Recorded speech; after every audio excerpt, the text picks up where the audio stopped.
ლექციების კურსს წყლის ეკოსისტემების კონსერვაციაში და ვისაუბროთ მტკნარ წყლებზე. აღსანიშნავი არის, რომ მტკნარი წყლებში გამოყოფილი არის მოძრავი სისტემები, ანუ დინების მქონე ეკოსისტემები, როგორც არის მდინარეები, დამდგარი სისტემები, რომელსაც მიეკუთვნება ტბები, წყალსაცავები და არის წყალმჭერბი ტერიტორიები, რომელიც წარმოადგენს გარდამავალ სისტემებს ხმელეთისა და წყლის სისტემებს შორის.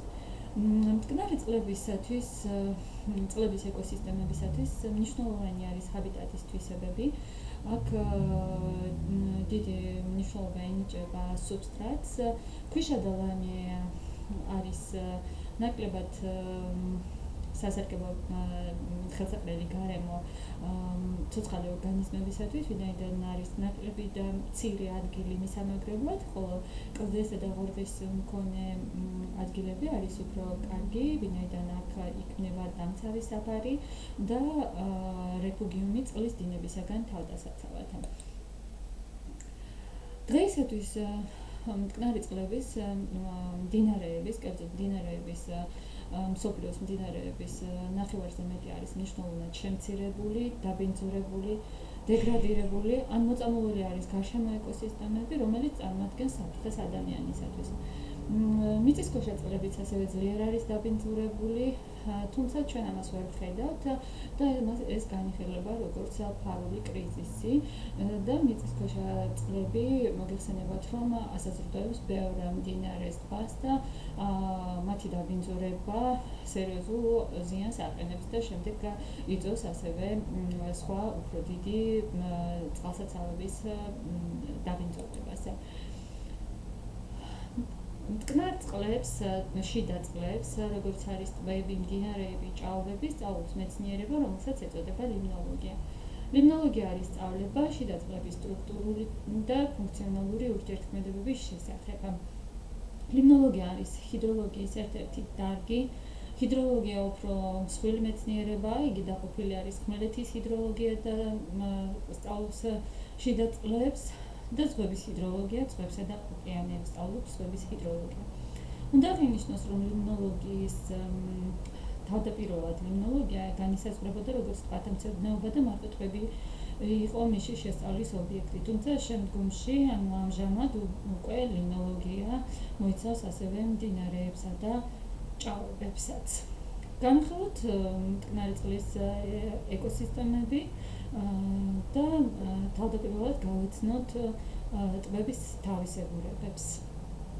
ტბები ეწოდება ბუნებრივ წყალსატევებს, რომლებიც წარმოადგენს დედამიწის ზედაპირზე სხვადასხვა ფორმისა და სიდიდის წყლით ასე ქვაბულს.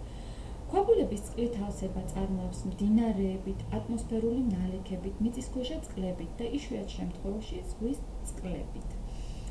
ტბებში არ ხდება წყლის დინება და თუ ხდება ეს ძალიან უმნიშვნელოდ ხდება, ამიტომ ტბებს შენელებული წყალცვლის წყალსატევების კატეგორიას მიაკუთვნებენ.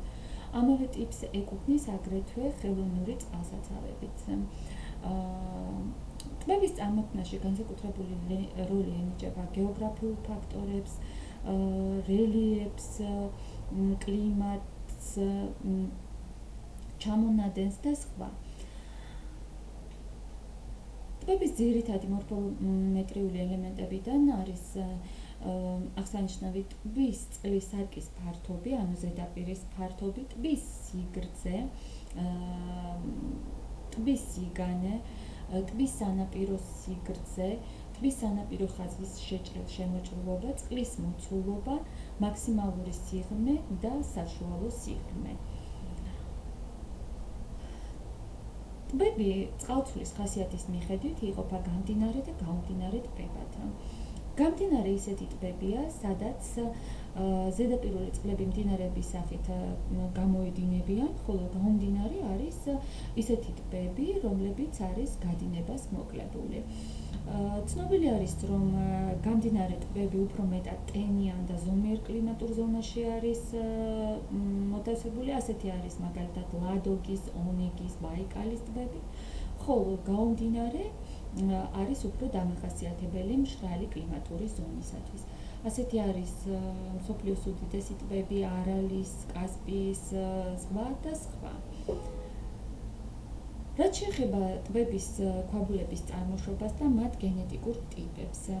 ქვაბულები შეიძლება იყოს წარმოშობილი ენდოგენური და ეგზოგენური პროცესების შედეგად. ენდოგენური, ანუ დედამიწის შიგნით მოქმედი ძალების შედეგად წარმოიშობა მიწის ზედაპირზე ღრმა და დიდი ზომის ღრმულები, რომლებიც შემდეგ ივსება წყლით და წარმოქმნის ასეთ ტბებს. ასეთი ტიპის ტბები ჩვეულებრივ დიდი ფართობით ხასიათდება და ასევე ხასიათდება მნიშვნელოვანი სიღრმით.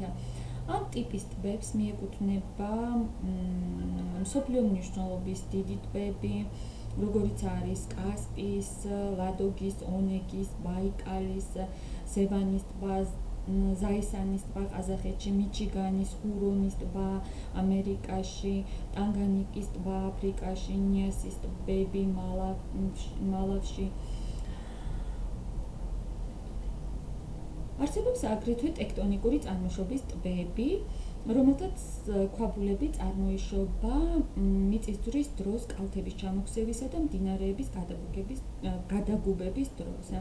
ასეთი არის საქართველოში რიწის ტბა, ამტყელის ტბა, რომელიც 1896 წელს წარმოიშვა, აგრეთვე გეუქელის ტბა აზერბაიჯანში. არის ვულკანური ტბები, ცნობილი, რომლებიც წარმოიშობა ჩამქრალი ვულკანების კრატერებში და მდინარეთა ხეობებში ვულკანური ლავების მეშვეობით მდინარეთა შეგუბებით. ასეთი ტიპის ტბებს მიეკუთვნება საქართველოში ფარავნის ტბა, ტაბაწყურის ტბა, სომხეთის ვულკანურ ზეგანზე არპაგელის ტბა. ამავე ტიპის ტბები არის ინდონეზიაში იავას ტბები, ბოლსენის და ალბანოს ტბა იტალიაში, სომხეთში, როგორც აღნიშნეთ, არპაგელის ტბა და აღსანიშნავია აგრეთვე, რომ სამხრეთ საქართველოში მდებარე პატარ-პატარა ტბებიც ამავე წარმოშობის არის.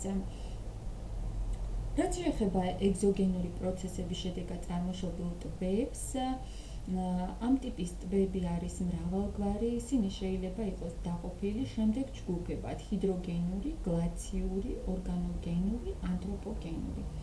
ჰიდროგენური ტბებისა და მათი ქვაბულების წარმოშობაში მონაწილეობას მდინარეებისა და ზღვების წყლები ღებულობს. ასეთი ტბები ძირითადად დიდი წყლის დაბუბების შედეგად წარმოიქმნება და გვხვდება უმთავრესად დიდი მდინარეების ხეობებში. განსაკუთრებით ეს შეინიშნება შესართავის მახლობელ უბეში. ასეთი არის ვოლგის, დნეპრის, რიონის და სხვა მდინარეების ხეობებში წარმოქმნილი ტბები. კარსტულ რაიონებში ქანების გახსნასთან ერთად ხდება მათი მექანიკური გადარეცხვა და ამ დროს აღსანიშნავია, რომ წარმოიქმნება კარსტის ზედაპირული და მიწისქვეშა ფორმის კომპლექსები, როგორიც შეიძლება იყოს მაგალითად ძაბრები, ქვაბულები, ჭეები, შახტები და სხვა.